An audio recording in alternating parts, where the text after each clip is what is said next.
this very minute, we are experiencing the biggest medical moment of our lifetimes. And while we're at home, avidly watching what is unfolding with COVID-19 and this global pandemic, one thing hasn't changed, and that is that medicine is advancing forward. My name is Carolyn Morgan, and this is This Medical Moment. This is a work break series dedicated to understanding the entrepreneurs and innovators of science. What makes them tick? What are they doing? What can we expect in the future? Who are they, and what advice would they give their younger selves? We can't wait to learn more in just a moment. We're trying to solve a huge problem. And the problem is within the rare disease space, we're looking at patients that are affected and families that are affected by rare diseases.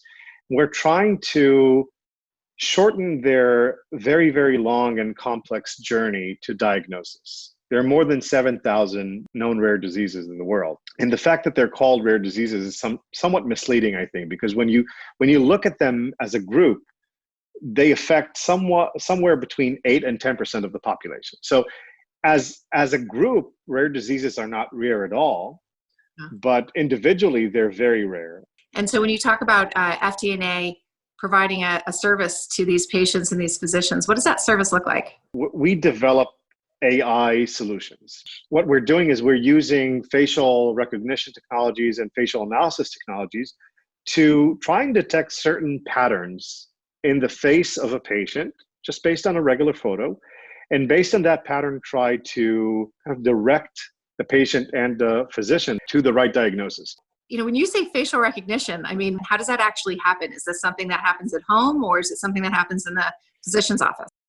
We were able to take very sophisticated facial recognition algorithms, put them through the cloud, accessible on a smartphone to any doctor in the world. Take a photo, and in real time, we present to them a short list of potential diseases that match that very certain pattern that we can detect. With this introduction of this amazing innovation, you know, what they're currently doing versus what's the from to here? These patients, their families, they go to primary care physicians and they start a journey where they go from one physician to the next. No one solves the problem until someone there's a light bulb moment that goes off and someone says, maybe it's a genetic disease. That's where we come in at this stage. But up until we came into the picture, geneticists would just use whatever means they had, look at books, do genetic testing, and, use their experience. When you hear hoof prints, right, you don't think about zebras, you think about horses. Mm-hmm. But we're dealing with the zebras. Sounds like you're saving physicians and patients and their families not only time, but also money. You're in the market right now and you're seeing a lot of success. Would you mind talking to us about what that launch looked like, and as you kind of brought this into the marketplace, what the receptivity was? Yes, I recall it as if it were yesterday. It was March 2014, and it was we were preparing to launch this beta product at the American College of Medical Genetics conference in Nashville, Tennessee. We were 4 people, and we gave demos inside and outside of our booth to anyone who wanted to see it. It was an overnight hit, right? People were ecstatic about it. And then the hard questions started, right? What are the accuracy rates? How do you deal with privacy?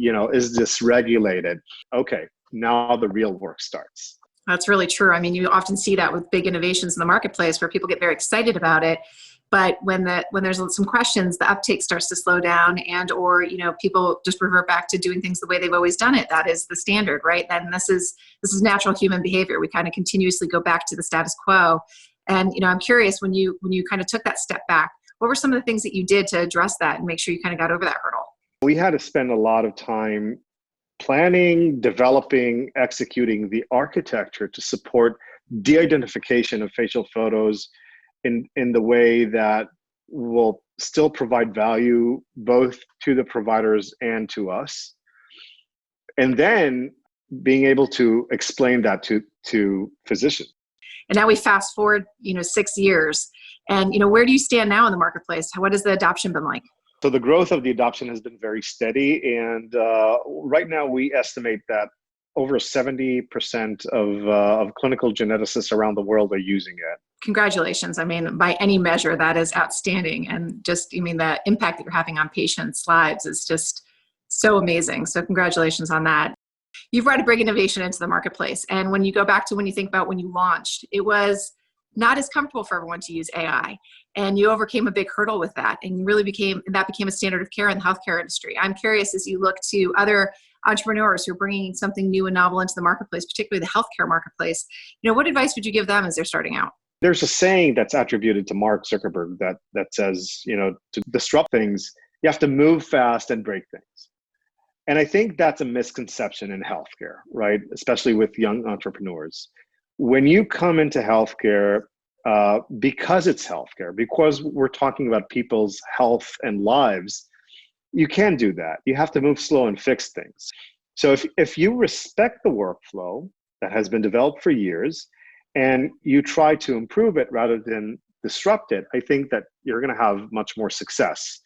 I would end with something that's very relevant these days, which is being ethical, especially when it comes down to genetics and when it comes to facial recognition.